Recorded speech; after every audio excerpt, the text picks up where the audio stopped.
Então, para nossa estreia, eu trouxe nada mais, nada menos que meus amigos, meus parceiros, o Zoheb e o Karim.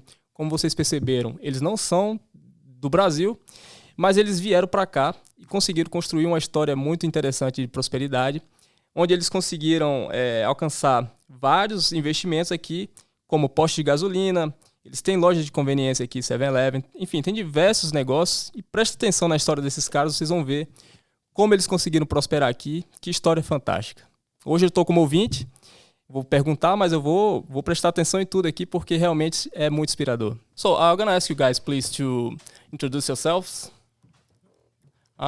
Karim could be the first one. Hey guys, my name is Karim. I am with SOS Property Solutions, and I've been doing this for about 2 years.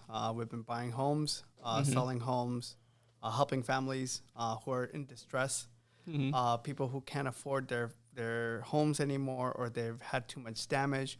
We'll buy it for them from cash, and then we go back and we fix it and get the next family their home.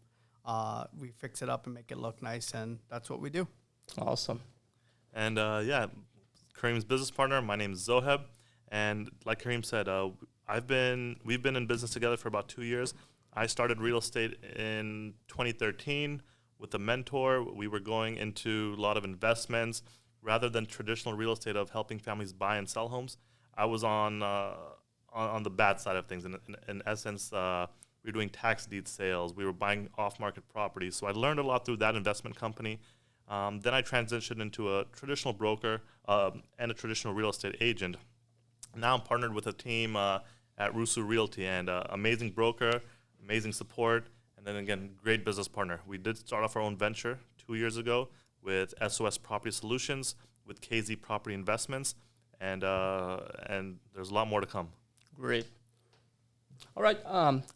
Although your main business is real estate, I know that you guys have some gas station spread nearby here. Can you tell us a little bit about it? Yeah, I'll start off. We purchased our gas station when we moved down here. I bought it with my family, my dad, back, I think it was in around 2000. We bought that. Business was different. We were from New York originally, moved down here.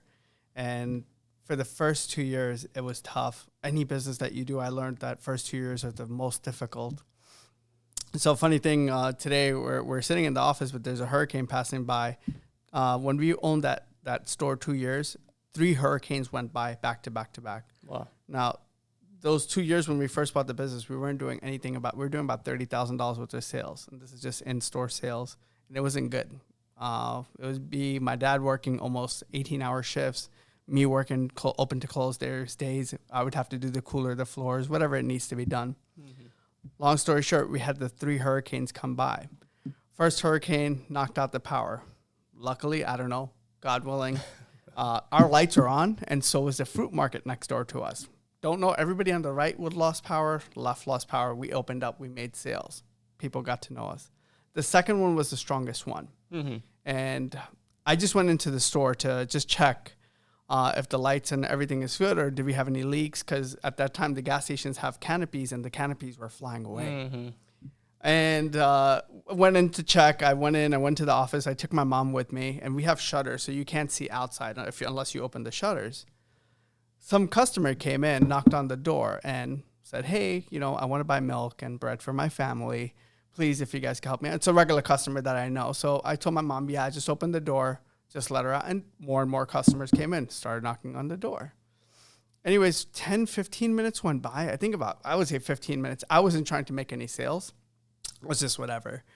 Somebody knocks on, and they're like, we're letting one people at a time. And she goes, do you know there's a line around the block of your store? I said, no way. I walk outside, and I literally see a line around the block. And wow. Because all the stores are closed, it's hurricane. And funny story, we decided to just open up to help the community. And then I called my employees. I said, hey, listen, if somebody doesn't have money for bread, milk, water, ice, don't charge them, let them go. We'll figure it out, right? And it built a trust in our community. And we went from doing $30,000 sales to $150,000 sales just by building. The sad of this story is I was doing sales, and a cop came in, and the cop is like, he threatened me. He's like, do you know you're not supposed to be open 24 hours after a hurricane? You got to wait until the clearance. I'm going to arrest you and whatever. Oh, and wow. I was like, wow, hold on. I'll close. I'm just helping out my community. I'm not trying to make money. I don't care. And then all of a sudden, he goes outside. I said, hey, can you just tell, because there was a line, go tell them we're closed or we're closing. He went outside and everybody started cursing him because they're like, we don't have no food. We don't have no water. You know, these guys are the nicest ones. And then he was like, I'm going to stand behind that last person. If you take any more than that, I'll arrest you. And long story short, it's a community store and we ended up doing $150,000 and it's just an in-store. We were doing gas and lotto and check cashing and we were blessed. And now my family sold that business. They sold the business itself, but we own the property, so we get rent. So my parents retired off of that money. Got it. What about you? So, again, the way we started, my dad bought his first store years ago. I was in middle school. Bought a store in Tampa, Florida. That's where he learned the business. Again, I was in middle school. I'd go out and help him out of the business. It was a 7-Eleven? It was a Texaco. It was an independent store, mom and pops, a Texaco. And we make money off gas. We'd make money on the inside. And that's how I got into the business, just going on the weekends to help my dad out. And then Texaco sold the business, the land, to a bank. So we found our opportunity here in Orlando. We started in Orlando. We moved to Tampa for the store. We came back to Orlando for another convenience store. Small 600 square foot store my dad purchased. And that's how it started. So that was the mom and pops. That store is still there. And we just recently sold the land to it. Again, it all comes down to real estate, right? So buy property. That's our biggest thing. But luckily, we bought the property of that store, recently sold it. My dad's retired off that. Mom's retired. They just work they have jobs just to keep busy, right? This is in their blood, so they have to work. Now the 7-Eleven, the franchise part of it. So my brother-in-law from New York, big-time Morgan Stanley guy, right? He came back here to help his family out because my wife's family at the time, they also had a mom and pop small store. My brother-in-law came from New York with the corporate mentality, with the structure, with the systems. He's like, hey, to grow, to scale this, you can't do it off of one store mom and pops. You have to go big. Let's take that name. Let's get into 7-Elevens. So he came down, brought his brain, right? He knows how to do the systems, know how to work the corporate life and implement that strategy. So he came down from New York, bought his first 7-Eleven, and now after that was in 2010. Now we're in 2024. He's got 6 stores, 6 7-Elevens. Helped me get mine, helped my wife get hers. So it's a nice family business, right? It's amazing, again, with the corporate structure, but the family's running it. And just recently, 2 months ago, my wife finally fired me from the 7-Eleven. Really? She's like, Zoheb, we got the 7-Elevens under control. You focus on real estate. Awesome. Just go ahead and 100% real estate. That's yours. But yeah, there is opportunity in the gas station, convenience store, retail business. However, a lot of competition has come up. Really? 10 years ago, you're making 30 to 40% profit margins. Now it's cut down to like 20 to 27% profit margins. You're competing with the big dogs, right? The mom and pops, they're doing great, but now you've got so much competition. You've got Wawa, you've got racetracks, again, you've got 7-Elevens.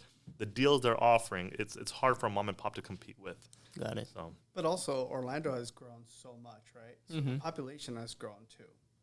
Margins are down, but now you're doing it more of a quantity instead of a quality. So again, even in real estate and everything that we do, it's such a margins have gotten smaller in everywhere we've gone in the world, but more and more people are involved in social media, in foods and everything. There's so much margins are gone smaller, but more people are out there buying and buying and buying. Yeah. And if you're doing things right, and like in my business, like I said, where we were in a convenience store that was doing 30,000, we went 10 times as much, right? We were doing amazing.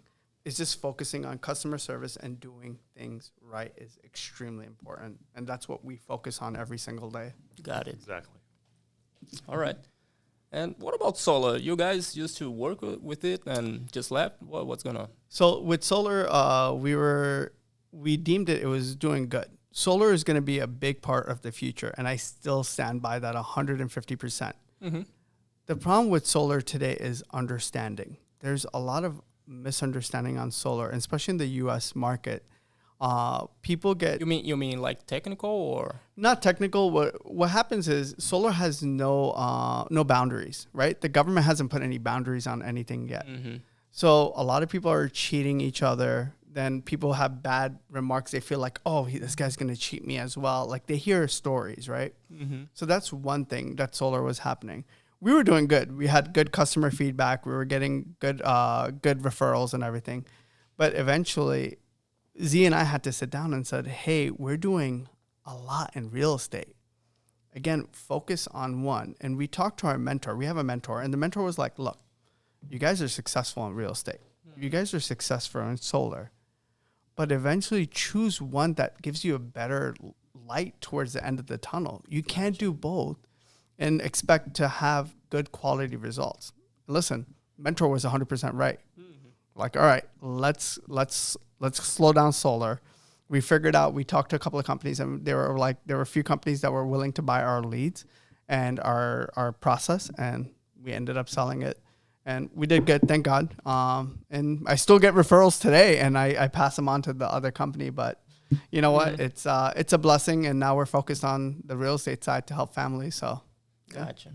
So basically, what attracted you guys to the fix and flip market was just to help families, or there's another financial so stuff both involved? I'm gonna tell you how we started, and I'm gonna let Z, because Z never tells it the right way, so I'm gonna tell the way that we got it. Mm-hmm. About 3 years ago, I used to own T-Mobile stores. I was a franchisee at that point, like how they have 7-Elevens and different franchises. I was an owner of stores for T-Mobile. Oh, really? And it was doing good. Mm-hmm. I was in a really low area, but T-Mobile doesn't care how many sales you do, but they care about the quality of service that you do. Right. And that's where I learned about quality as well too, right? Mm-hmm. Got better at it. Anyways, they sent us a letter saying like, hey, we're going to go a different route. We're not going to be giving to mom and pops like 2-3 store owners, not 25. You have to own about 50 or more stores. We want to become more compact. Mm. So we don't have to give information to 3,000 people, but 300 people.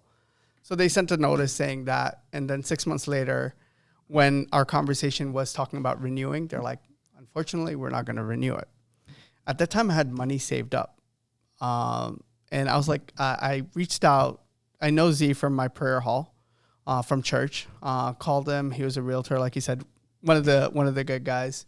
So I was like, hey man, I got some money. I want to put it in some kind of home, because everybody on TikTok is saying, and Instagram and Facebook is saying, if you buy a home, you don't have to put any money down. You could actually walk out with making money on it and do a rental and da da da. I was like, okay.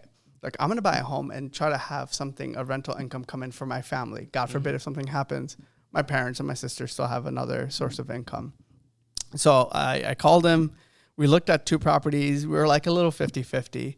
Found the third property. I don't know. I got an email saying, hey, this property is for sale. It's a wholesale deal. It's called a wholesale when people just buy it as is. There is no repairs done. You can't see the house sometimes. You can't do it. So we go and buy this deal. He calls me. He calls the realtor. The wholesaler. The wholesaler goes, look, there's already somebody looking at it, and they're supposed to sign and send us the money. He called me back. He said, look, there's an offer for $220. I don't think we're gonna get it. I said, call her back. I'm aggressive. Call her back. Offer her $221, and I will sign right now. And now I didn't know anything about real estate. I've never bought any homes. Mm-hmm. I haven't done anything. He goes and he calls her and she goes, okay, you send the deposit right now. I'll lock it in. I signed. I sent it. I guess I was nervous in the back, but more so I was more about the process. I was like, I want to learn. Mm-hmm. And then Z goes, okay, so we sent the deposit. We've never seen this home. Mm-hmm. Mind you, we've never walked the home, or we don't know. You could go around and drive around it. You can't go inside the house, or you break contract and you lose your money. Oh, wow. And they have the right to sue you as well. Okay, great. So we're going through the process. We got someone to give me the rest of the money. I put about 50% of the money. Somebody gave me the rest of the money through, financing. We went to a private lender. Okay. And, my sister, other people I've talked to said, you're you're crazy. You've never seen a home. You've never purchased a home. You're going to lose money. Blah, blah, blah, blah, blah, blah. And I go to Z. I say, hey, Z, tell me about this property. What do you think? So he breaks it down. He goes, this is the numbers. Look, this potentially could be a good investment, has a good zip code in a high-end area. You'll do fine. I said, okay. Anyways, long story short, we come to closing, and I don't know how to say this, but I had this pen, and I was about to sign and send the last wire to the company, right, to buy the property. And this guy calls me. He goes, "Hey, man." I was like about to put the pen down. I told the banker, I was like, "Hold on, I'm gonna put this pen down. I'll be right back." I'm at the door. I was like, "Hey, man, what's going on?" He's like, "My stomach's hurting, bro." I was like, "Okay, what does that mean?" He's like, "I don't know if you should do this deal. We have not even seen it." I was like, "Okay, what do you want me to do?" I said, "Do you know your numbers? Are you sure you know your numbers? Like, God forbid if I had to sell this tomorrow, will I break even?" He said, "Yeah, you'll break even. I'm confident." Right? I said, "Great. All right." I said, "Shut the hell up. Go in the bathroom. Go poop it out." And I'm signing this deal. I go and sign it.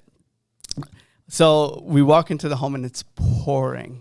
There's a hole in the roof and the water's coming down in the little bucket. And he's like, "I told you, man, something's wrong." I said, "Is your numbers good?" He's like, "Good." The first day I get there, I always set up my contractors before, right? Like I know who I'm going to go with or demo and all that. I have everything set in place. I think we were at, within the first 16 days, we were able to turn the whole house around. Again, if you guys want to see pictures, I could show you. Like, I'm not just a storyteller, but I believe in facts. We took this home from being even the roof was brand new. Everything was good. And I was going to hold this for myself. It was just to be a financial, to rent it out and make $500 or whatever it was, right? $200, $100. I didn't even care if I broke even. The day we put up the sign, we were like finishing up the work, and he puts up the sign and he said, "I got about 60 calls on your house for rental." And we were asking for $1,700. He's like, "I think we need to go up because the demand's there, right? So it's good." So he goes up the next day. We had about 30 calls. He goes, "We're at $2,000 now." He says, "Let's raise it one more time." So we went up to $2,100, and the following day we found a buyer. Actually, the brother lived across the street, and he wanted it for his brother, and he signed there right on the spot. So we were blessed, and that's how we started. And then we had a conversation a month later. He goes, "Hey, man, I like how you did that. You want to partner up?" And I was like, "I like how you did the numbers. Let's do it." Awesome. And that's how KZ started. And that property is under our portfolio. We've gone over 21 properties now. So we've done well. Thank God. Great. Definitely. And just to piggyback on that, again, Karim I've done real estate, traditional real estate. I've done the investment side, right? For me, it's like private money. And then going into traditional for another 10 years, I was just working with buyers, sellers, conventional loan, FHA loan, USDA loan, VA loan, like traditional stuff, right? Okay. Coming into this, especially with Karim, he was brand new at this, right? We had no contractors. We had no lenders. Like, again, it seemed like Both a short of you process. Didn't know anybody? We didn't. Not on the wholesale side, right? The connects were there. He had hard money connects where private lending. He had that connect. So we just, again, with this project, it's like our first project together. We started brand new from scratch. Karim, we got maybe 6-7 different contractors come give us bids. Karim fired one contractor, brought him back. Again, it was a tough process that's in play. But again, I fired the same guy twice and hired somebody else and fired them. So I'm very straightforward when it comes to business. Like, especially, I don't want to waste time. Time is money for me. Sure. So yeah, he was always like, "Why did you fire him?" I was like, "Because he wasn't doing his work and he didn't come to work on time." He's like, "He was a few hours late," and I was like, "Yeah, that's time. I don't have time." So again, you gotta just stick with the process. Things get hard, man up, work through it, pivot around it, right? Just don't give up. Like, this shit's gonna happen. Find a way around it, or stay positive and just keep going. That's the thing. So awesome. And what's the key factors when you are considering evaluating a property for flipping? What's the main thing that you see, if the profit's good or not? What is more important when you take the decision?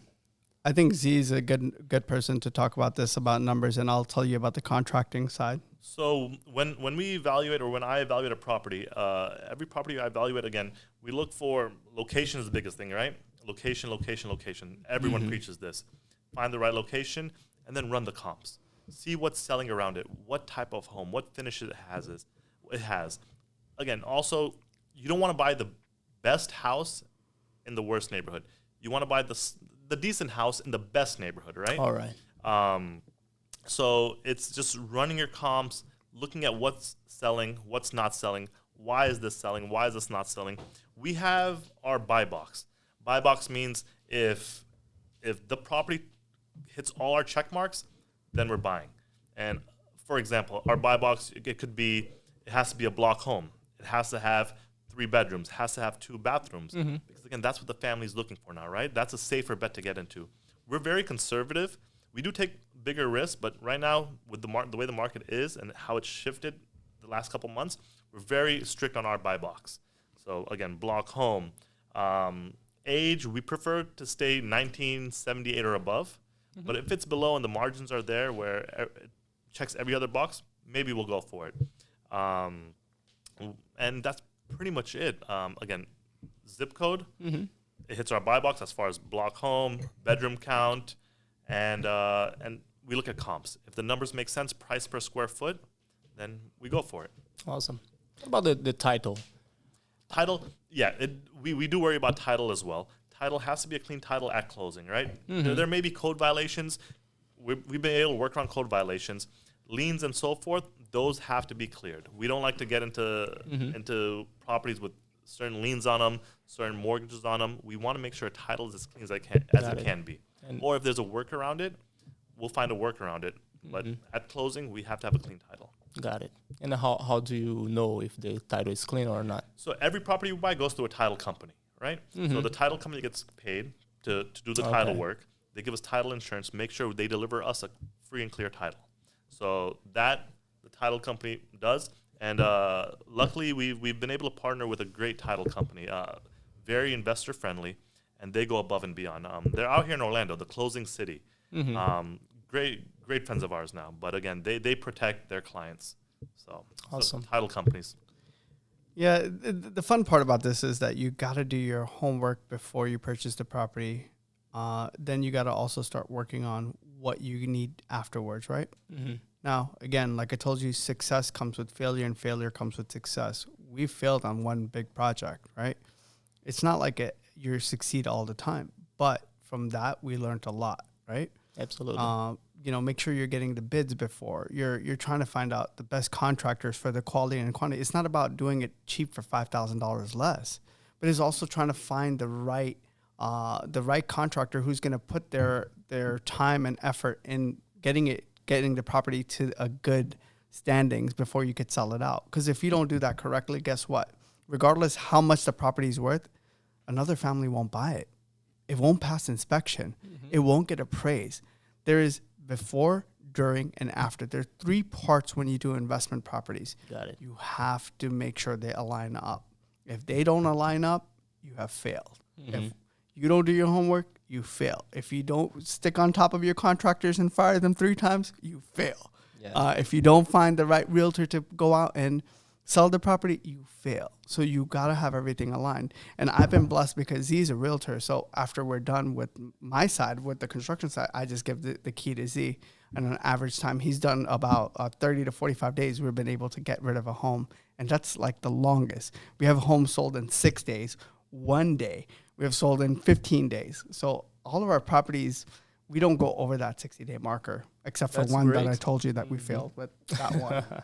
I know that one. Yes. So yeah, I'm about to talk about it. Okay. So what's the major challenges that you guys have faced, and how did you overcome? I know that Lionia was the war. Yeah, can you tell about it a little bit? Definitely. So I'll just do the starting part, and then Karim handles contractors. He's the project manager, right? He runs a project. But initially to start, it falls on me, right? Where I come in, do the numbers. Hey, before we buy a property, this property came to our table. My job is to run the numbers. I ran the numbers 3-4 times. Like, okay, looks good. Here, we're in a great part of Orlando, right by UCF. Mm-hmm. We had a house there a couple months ago. We sold it within one day. We hired this great contracting crew. Sold it in one day. So this is a great area. We got to do it. Mm-hmm. I'm looking at numbers. Numbers are matching up. We look at the house from the exterior. Remember, this is an off-market deal, so it's hard to get inside. Yeah. So we look at the exterior. I'm like, bro, this is jackpot. Let's do it. Numbers were looking good. Ran numbers again, looking good. And I'm like, Karim, let's do it. Get your team ready. Then it goes on to Karim. So Karim, working with his team, brought our team out there, right? They allowed us one walkthrough, a couple days before closing, one walkthrough. Karim brought the team in, and taking it from there. This was one of the weirdest stories. The property that we bought in Lyonia, like Z said that he ran numbers, so that's what he does. When I like something or I feel like we have potential, I'll give it to Z. Z run numbers. Comps were showing at 399, and yeah, they were there. But when I went to the walkthrough, there was no lights there. They were actually, this family was borrowing electricity from a neighbor across the street with the extension cord. Oh, wow. Extension, like the regular that you with buy the at regular Home Depot? extension cord, way. orange extension cord, right? And they were very picky. Like, they were telling you walk fast, and the only thing that I could see was that they had a bathroom damage, a water leak, which they said that they fixed. So they were fine. But no lights. You don't see much. Great. We walked through it. Numbers are fine. We're like, okay, you know what? Potentially this could be a good one. Mm-hmm. Yeah, we bought it for like, I think $275, $280. But we bought it for $280, and we're like, okay, with closing costs and everything and about $40,000 rehab, we should be at the $350 marker, and we could sell this out for $399 and make money. Mm-hmm. So the day comes, we get the keys to the house. Our first contractor walks in, and he sends me a video. And I walk in, and I'm looking at the video, and he goes, I'm leaving. I said, what happened? He said he shows me a video with rats all over the house. So again, remember, now there's no electricity and there's nothing. So all these rats are coming out to eat. And now what really happened after that was the contractors, now we have to be safe for them as well, right? We don't want them getting sick. Absolutely, so we have to get people to come clean the rats. I think we were about like 30, 40, seen a dead one on the floor, and he always have nightmares. Nightmares with rats. And then life happened as well. I got ill at that time. So now I wasn't able to control much, right? I think I was out for 3 weeks, 2 to 3 weeks. That happened. Now he's stressing about the rats. This is the first time we're facing this kind of an issue. Got it. And we want to slow it down. We didn't want people to get sick, right? Again, on an average flip time for Z and I, we usually do it within 18 to 20 days. We don't spend too much time. We make sure it's boom, boom, boom. We order our things. We're good to go. This time, now we face something new. Our costs went up from being a $30,000 to $40,000 job to $80,000, $90,000 that we spent on the house. We had to get the rodents removed.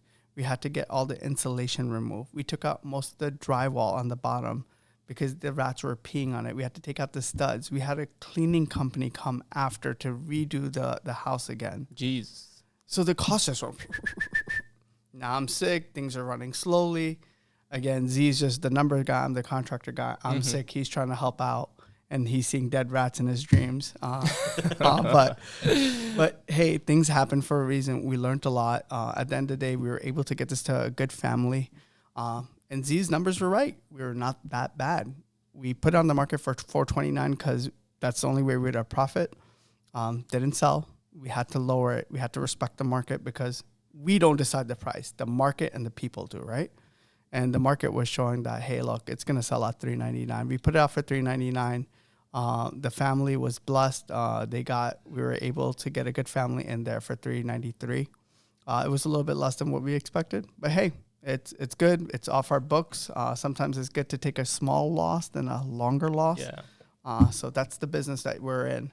But out of 21 of homes that we did, that was that one big one that we lost. But I'll take a loss and humble myself as well. Okay. Definitely, yeah. We'll never forget that house. Again, we learn, right? Like, so doing so many homes, the first time we came across this situation, again, we lost a little bit, but that's experience, right? Yeah. People pay for classes, people pay for school. We took our own money. This was our school. This was our education, on the job education. So the real life, right? Right, exactly. So now we know how to pivot. Now we know how to change and just adapt, right? Just do what you can, keep going. Yeah. So make the best of every situation. So. Until it's not always perfect. Huh? No, and then until we took you're to Disney not World to go see Mickey Mouse. Until you're not riding the bike, you don't know the pains and how you fall off. You have to fall off, get back up again, and do it all over again. Yeah, that's and life. better. And that's what we always try to do. And what advantages do you see in selling this type of homes in Orlando? In any market, real estate, that's how millionaires have made their millions, right? It's majority, everyone who's made money, created wealth, created cash flow, it's all real estate, right? Any market you're in, any state, country, you can look at Brazil, you can look at the UAE, the USA. Real estate is where people make money, as long as you buy right. That's where you make the money, right? Everyone says you make money when you buy.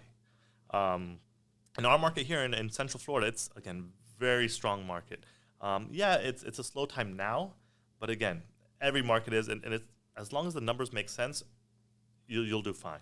But Orlando, Florida, it's a growing market overall. We've got a lot of people from other countries moving into Central Florida. We've got so many new restaurants, so much commercial happening. We've got a new theme park coming up. So two new theme parks. Yep. We've got the Bright Line here that connects from here to Miami. I think they're going from here to Tampa as well. Yep. They're working on that too. And very downplayed. I know Karim can talk a lot about this, but Orlando is actually one of the top foodie spots. A lot of Michelin stars here. I didn't even know that. So me neither. Yeah, we got ranked in 2023 for the best new foodie new foodie city. So it is starting to build up the food environment. There's so many restaurants that you've never seen that they pop up overnight. I'm just going to piggyback on Orlando. Orlando is currently, even though the whole state of United States is slowing down, Orlando's still consistent. Now, I'm not saying it's booming, but it's consistent. They're still making money. Things are not dropping as bad they were. Now, where Orlando's facing a tough part is that there is more construction, so more new homes are out there. So now you're competing with more, like we were talking about the gas station, but there are more and more people coming here. And investment-wise, you got to remember, back in the day, the rich of the rich were used to be in real estate. What happened over with social media and more videos and stuff like that, people are now, main people like you and I, we've learned how to do what they were doing, how to get the money and how to put the money in the market. And people were doing that. And Orlando is one of the markets that, even if you go onto Google and you do the research, it is actually one of the top markets to work in. Texas is another one. And then North Carolina is another one. So Texas, North Carolina, and Florida. But the city, Orlando, is actually doing beautiful. Got it. And how do you guys find those properties? Is it So we had two ways. We were buying it from what's called dealers who would go to direct to the seller, and they would sell it to us. So they would make a commission. They would sell it to us. Eventually, that margin started getting really thin. So we were not making as much as we wanted. So currently, that's what SOS started to do. We go straight to sellers, right? Okay. We'll call people and say, hey, we saw that you were interested in selling. We saw you filled out a form through our website or whatever it is. And we see that you guys need this home, like, sold. Maybe because they have, the last home that we bought, they had a hole in the roof, like literally a big hole. There are rats, like Z loves. There's distressed properties, people who go to divorce, people who go to pre-foreclosures because, their families lost jobs or whatever it is. We help those families get out of their homes in cash without being stressed out. Got it. And not being in great condition or whatever it may be. We help them out through SOS, Florida Homes. And you know what? We buy them out and then we go and fix it. And we make it back to normal so the next family could live there in peace as well. Maybe that's their future home, or maybe that's for until their kids grow up. But that's what we try to envision. Like, if I was going to buy this home, how can I help this family get out of this home without having stress? And who is going to, when we sell the home, we think about the buyer who's going to buy the home, how they're going to love to see the lighting or this or that. Yeah. I envisioned that and I put that into play. Then going off that as well. So again, with SOS, we go direct to seller, right? Whoever's in need, we're here. We're going to buy your home. Other ways that investors who've invested with us, where KZ comes in, where we buy the houses for them. Again, we want to maximize as much as we can for our investors, for our company. Definitely. So there's various ways to find homes, right? We can go on the MLS, traditional real estate. There's tax deed sales. There's foreclosure auctions. There's probate deals coming in where, again, unfortunately, someone in the family's passed away. It goes down to the heirs of the family, and deals like that come up. So there's multiple ways we can find deals where we can maximize for all the parties, again, and help any family member out as we can. Got it. And how do you guys find good buyers for those properties? Again, we fix them and then we put them on the real estate market. And, they come to the traditional real estate market where, agents will bring them over to take a look at the house. And buyers, again, you're not trying to please 100% of your people, but you're trying to please, a few of them, and one of them eventually goes up and buys the home. Karim, forgot to say, you've got the best realtor in Central Florida here, right? Absolutely. I find buyers like it's nothing. I can sell ice to an Eskimo. That's the line. I so, said Eskimo. So yes. And this guy. Have you guys sold for any Brazilian? Yeah. I had my property in Lake Nona, sold to Brazil. A lot of Brazilian families moving to Central Florida. Really? Again, amazing families, amazing cultural life. Like, I think I'm originally from Pakistan, American. If I was neither of those two, 100% want to be Brazilian. Life seems amazing. Your son is on the way, right? They love. Yeah, my 4-year-old loves soccer. Plays soccer. Yeah, my 7-year-old plays soccer. Loves Neymar. Loves Ronaldinho from Brazil. And then my 4-year-old. Funky. And he likes the funk music. Yeah. Parado no bailao. Yeah. And then my 4-year-old loves Brazilian jiu-jitsu. Like, I got videos and that's all he does. But yeah, again, we market right? We're the listing agent. We have the property. I list it on the market. You have to list it right. Get professional photos. Do open houses. Just blast it to everyone. Word of mouth also helps. Like, with us, I talk to as many people as I can. As soon as the listing hits my table, I get it on the market. Again, I get open houses going, flyers going out. I talk to lenders where, hey, I know you have a portfolio of buyers. I have this house. Help me sell it. Like, again, it's a team effort, right? So we bust our ass, do what we can, and we market the hell out of the house, and we find a buyer. Everybody wins, right? Yeah, the good thing is we hold hands of our clients, like, make sure like they have the lenders or, they have everything before inspectors. If they need things, we're there to help them. It's not like we made the money and we walk away. We're able to call our clients and say, hey, after the sale. And I still talk to my clients. One of them moved to Washington and that sold a house to us. And I called him and he was like, hey, Karim, yeah, we just got here and thank you so much for calling. I was like, yeah, how's everything? How's the road trip? And these were 80-year-old husband, wife, right? Like, again, it's not about the money. It's about the passion and the people, the process of the people, right? Like, that's how you grow. And that's how we're there. Like, people don't just wake up and say, hey, I want to buy this house. Well, do you have your lender? Like, do you need a lender? We got you. Do you need an inspector? We got you. Do you need anything else? Like, we even keep in touch with them thereafter. So it's a process. It's not and they say wham bam, thank you, ma'am. It's a process that we go through. And again, you stick with what you believe in, right? Never chase money. My mom always told me this. The more you chase money, the faster it'll run away from you. Yeah. Love what you do. Do what you do the best. My wife just yelled at me the other day. Zoheb, do your job and do it right. Right? So again, do your job right. Take care of your customer, your end buyer. Take care of your property. Stick with your process. And again, love what you do, and money will come eventually, right? It'll come. Right now, when I do traditional buying and selling, it's all referrals. I don't market right now. Hey, really? Buy a home with me. Buy a home with me. It's all, hey, I got your number from so-and-so. Can you please help me? I got your number from so-and-so. I'm going through this situation. please help me out.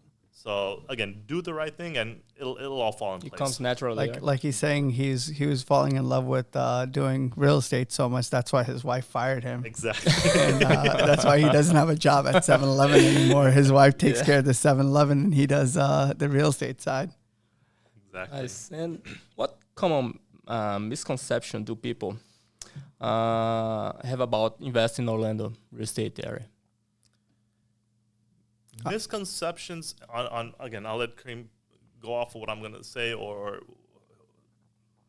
answer that question as well. But from my understanding, misconceptions is the biggest thing is, hey, I can get into a home 0 down. I'll be a millionaire by this age. Cash flow, this, that. It's a process, right? Mm-hmm. Again, there are ways to do that. There are ways to make money, but it's you got to be ready for the ride. You got to have a strong process. You got to know your numbers. So just don't come into the investing world and say, yeah, I'm going to invest. I'm going to buy this house. I'm going to make millions of dollars in my first year. It's possible, but you have to be ready to work.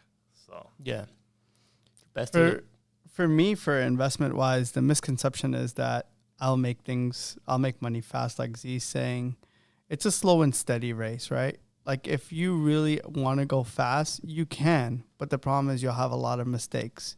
One house that we were working on that we went really fast, we ended up regretting because we had to redo the whole house again, right? So it's slow and steady, and everything gets you great success. If you're looking for short-term gains, investment in real estate is not your key. If you're looking for long-term gains, helping your family, like I said before real estate was only for the rich. Now it's open to everybody because the concept's there. We're able to help. And you know what? One thing that hasn't affected our economy, Orlando, anywhere in the world in the last 20 years is real estate. Yeah. Yes, it's had a slump. Don't get me wrong. But guess what? It's came back again. Mm-hmm. We're going to have another slump. But doesn't mean that it's going to go anywhere else. Real estate has to go up. People need food, clothing, and shelter. They need homes. And more people that are working from home now need better homes. They need homes that are efficient and more better to live with. So they have an office or they have a nice place for their kids, a nice backyard that they could focus on. So that's where it is. Don't make investment if you're thinking, I'll get paid out in the next 3 months. I'll make a lot of money. That's the misconception. I think people have to understand it's a slow and steady race. Mm-hmm. And if you're getting into investing, stop the stock market. Don't go out and do Bitcoin and all that, which he does. I don't like it. But anyways, that's another story. But I think real estate, it's a safe bet. Do it the smart way. And when is the right time?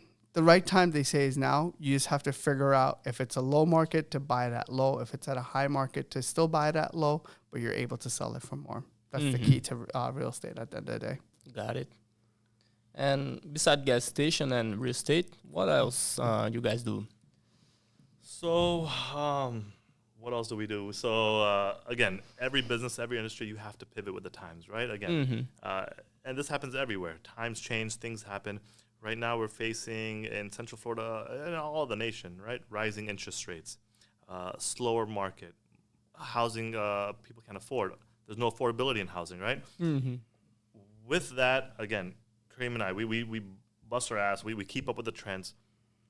What we found out that, okay, now housing is not affordable.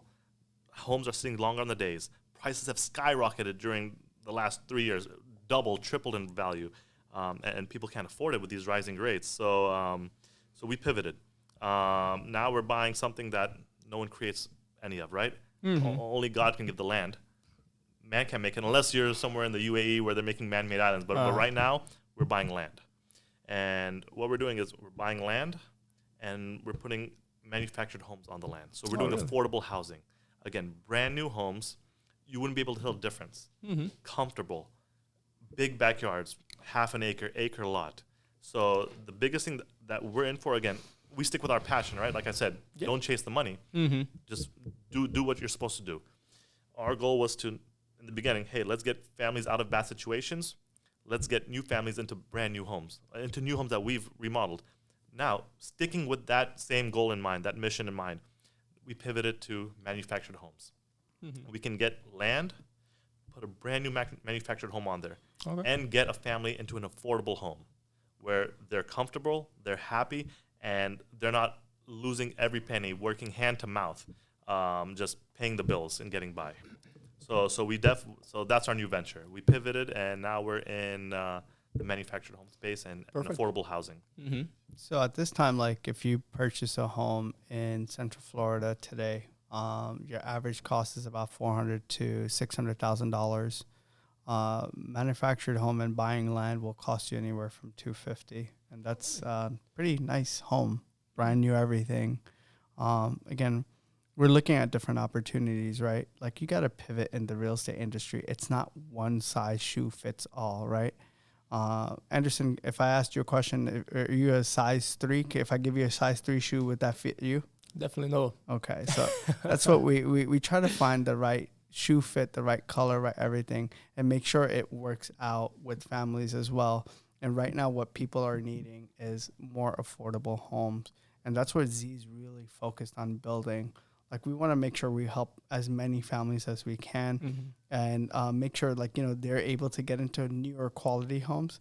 And the good thing about buying land, it's not just that, as you could see in the Central Florida market, the more homes that are being built, the smaller and smaller they're getting in land. So you don't have a big backyard unless it's an old home, then you try to fix it up. Yeah. The newer homes that are building are smaller and they're 2 stories than 1 stories, but it's smaller, right? With land, you're getting an acre of land with 1,700 square feet home with 4 bedrooms, 2 bathrooms, and you could choose your final touches.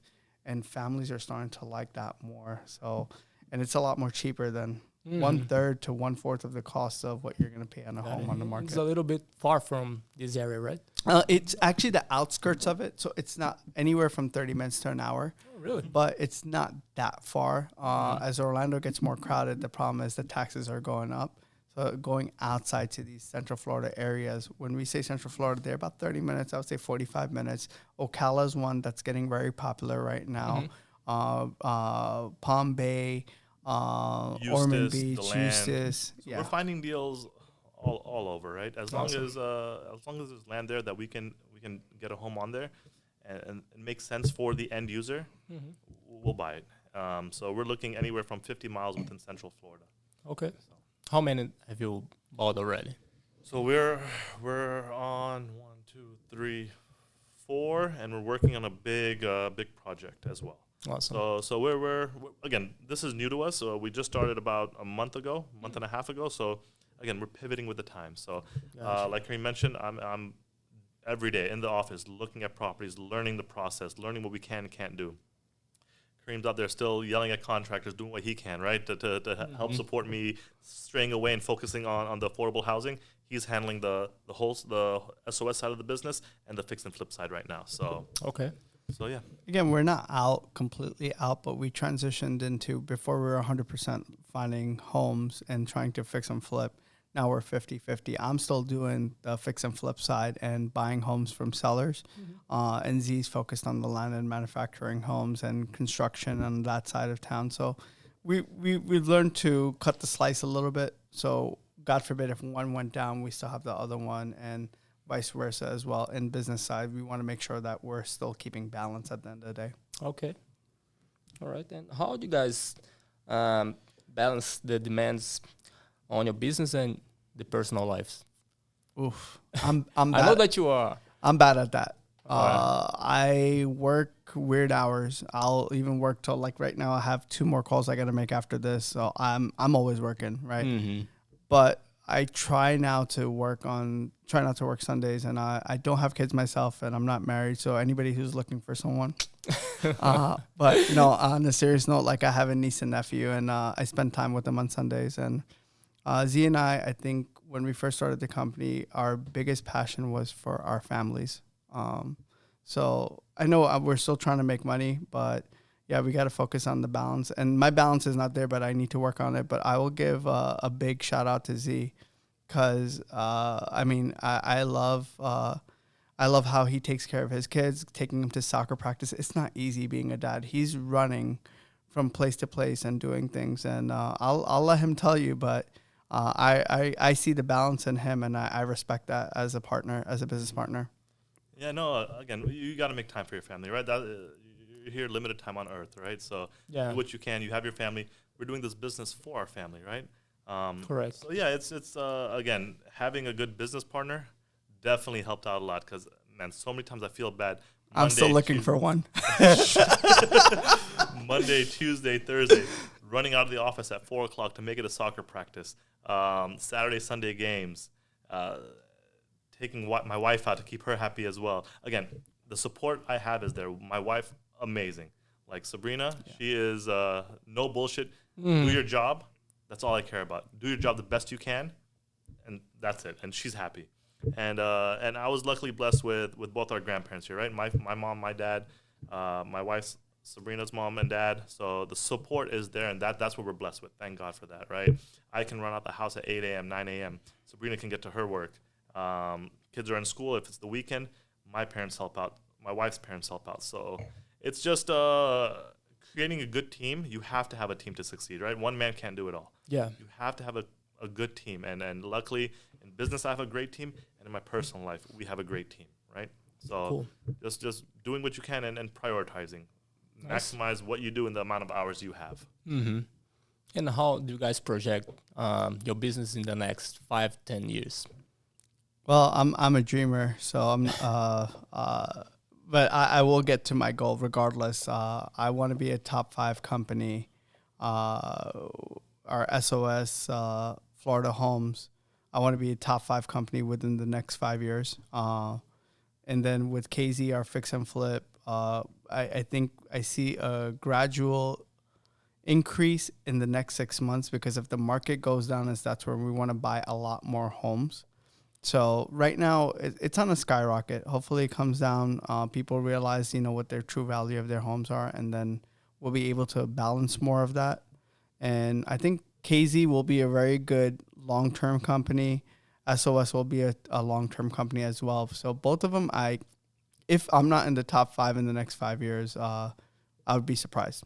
I'm not going to stop until I get there. Awesome. If that means I have to sleep at the office and he has to go to soccer games, I will do that. Perfect. And yeah, exactly what Karim said. Like, we're gonna do whatever we can, right? We're gonna pivot. For us, we're gonna make the best of every moment, every upward trend, every downward trend. We'll find a way to succeed. But just in general, as Central Florida's market continues, it's slowed down in Central Florida. We see a lot of pending foreclosures about to happen. So right now, we're just preparing ourselves. Everyone who's invested with us, we're preparing. They're ready. They're like, okay, Karim, Zoheb, we trust you. I know you haven't bought a house in the last few days, whatever. I trust you because, again, we do a lot of research. We take our time. We watch the trends. We feel that there's going to be a lot more opportunity coming into the new year, right? So just sit tight now as the new year happens. And again, we don't know what's going to happen, but we have a good idea that a lot of foreclosures are coming up. So we're just going to start buying. Foreclosures, people moving, people are tired of the taxes. Again, the market's growing so much that things are changing, right? It's everything changes every day, everything.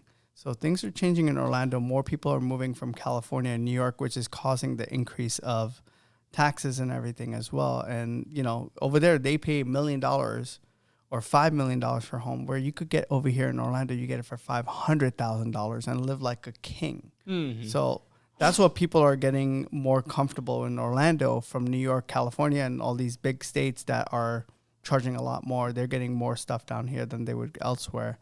So that's a positive thing that's happening in Orlando. It's continued growth, and I don't see even for me, I call sellers every day, right? Or potential sellers, or even talking to them and seeing where that. It's all about follow-up, right? Things change every day. Life changes every day. People have gone through financial downsizing, divorce. Things are there. Life changes every day. You don't know. My last client, I was able to talk to him, and he didn't want to sell 3 months ago. This guy was gung-ho. I just want to know, how much will you buy my home for? How much will you buy my home for? And I said, hey, listen, I'll give you a number, but the number is not going to make you sell. When you really want to sell, you're going to tell me, right? And he was like, yeah, I actually don't want to sell. I just wanted to see what I was going to get. Mm-hmm. And this guy, he goes, I text him now and again. I'll text the customers, hey, how are you? Blah, blah, blah. How's the family? I just check in on them. Mm-hmm. How's life been? 2 weeks ago, he actually, out of a text, just, hey, how's everything? He's like, hey, I'm ready to sell. So we agreed on a price. We took that home. We partnered up with somebody. So we got an investor who gave us the money, and we got a return for them, and we were actually able to sell it as is to another family. And they loved it because this was the only home that had 3/4 of an acre in Orlando of a backyard. Like, that means it was a huge backyard. And we found out that you could split the backyard and actually add another home, and which the other family is going to do that for the mother. So we sold it, and it was good. The investor was like so happy. Like, he got his wife a new purse, and he was telling us, he was sending us pictures. He's like, look, I got my wife a new purse because you guys made me so much money. I was like, oh, this is good. I was like, can you buy me a purse, but a wallet and a purse for Z? But yeah. Well, again, opportunity is always there. It's just, again, buying right, running your numbers. Even in a slower market like this, we still offloaded that home within after rehab and everything, within 30 days. So again, as long as the numbers make sense, the time's always going to be there. Upward trends, downward trends, there's always opportunity. Awesome. Yeah, you just got to find the right one that fits for you and your family. And don't go in there half scared. That's another thing. Don't go half scared. Like, just trust yourself. Trust things will happen for a good reason, and you'll make money. Real estate is something that I don't see. Again, it does have its curves, but I don't see it going down if you do your research. Yeah. All right. And how can listeners connect with you guys? There's any contact or something that? Yeah, for us, like, if you know anybody who's going through any situations through distressed properties, that means that they're not in good standings. Somebody broke it and you haven't been able to fix it because financial issues, or you just don't want to fix it. AC's gone bad, roof's gone bad, whatever it is. You just want to move on. You're going through pre-foreclosures, divorce, or you're a landlord and your tenants have stopped paying you. Go to our website, sosflhomes.com. You could enter that information. We'll give you some options. Our number one options about 60% of times is giving cash. We'll give you cash and close within 29 days or less. Wow. That helps out families because, hey, they want to move on to their next chapter without showing homes and stuff. And again, that was the last client that I told you. And I followed up with him for 3 months, and we closed on him in 14 days. So nice. That helped out him, and he was able to buy land to move over to another property. Cool. Perfect. And then again, you can always follow us. We'll drop the link of our social media, our Instagram, Facebook. Definitely follow us. If you're not on social media, investors want to learn more about this industry, more about opportunities in Central Florida, you can always email us. I'll have you drop our email address in the link or in your podcast as well. Absolutely. Listen, I'm still looking for a fine lady. I'll balance my life a little bit better. So if anybody's looking, follow me on Instagram. But on a serious note, yeah, follow us on Instagram. You'll see some of our projects, and DM us if you want to see some old pictures, new pictures, how we did. We have proof to back everything up at the end of the day. Awesome. Any final thoughts or advice for the listeners, especially from Brazil?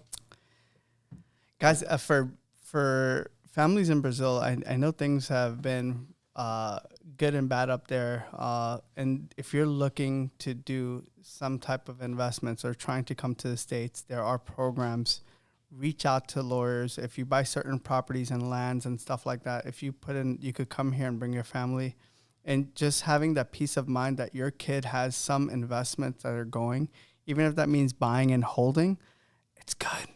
I mean, you're not worrying tomorrow that my kid or my wife or my husband or whoever it may be, my mom, dad, whoever you want to give that property to, that they don't have anything to live on for, right? And now again, it's not a gold mine, but it is a piece of gold that gives them some value at the end of the day. So if I was anybody in Brazil and is looking to invest, guys, I think real estate is one of the best. And Orlando Central Florida market real estate is actually really good as well. Exactly. Piggybacking onto Karim, again, real estate investments, you got opportunities to get an EB-5 visa, you get an E-2 visa with certain aspects of real estate, right? Yeah. And Central Florida is a safe market. There's potential, like so much opportunity. You can go from, again, affordable housing, from land to manufactured homes. You can go to short-term rentals, Airbnb. We've got theme parks here. We've got more theme parks coming up. So there's a lot of opportunity in real estate. So even commercial is doing amazing here. Yeah, vacation homes as well, right? Yes. Mm-hmm. And if you guys are moving here and you guys open a restaurant, you have to invite me. I'm a big foodie. I love Brazilian food. I know there's one out in Orlando, Miss Potato. I've loved her food. Brazilian steak houses, and I could go on and on and on. Mm-hmm. Guys, if you make any they food, know how to do it, right? Yeah, and they know how to they know how to treat a big boy over here, so they're good. So yeah. Awesome. Thank you so much for coming. It was very nice to talk with you guys, and please be my guest. I really appreciate you guys. Thank you, Anderson. Again, we've been together again from start to till now, right? You're one of our investors as well. Remember, you invested in one of the properties with us, and again, we know our numbers. We hire the right contractors. Absolutely. We love our project, right? And in the end, everything clear, perfect, very good so. too. Yeah, we're like we say, we're not just one hit wonder. We've worked with Anderson. We've worked with other investors. We've worked with other people. Find out when you partner up with anybody, find out their numbers, find out who they've worked with in the past, find out pros and cons. I'm not perfect, neither is he, neither is Anderson, nobody is, but find somebody that matches your intensity and your level of thought, and you're going to grow from there. And stop being scared. This world's not about being scared. If you have a heart of a lion, you'll get everywhere you want to go. That's perfect. Yeah. Great. Awesome. Thank you. Thank you, guys. Thank you, guys. Legal. Acho que dá pra gente gravar pelo menos a introdução.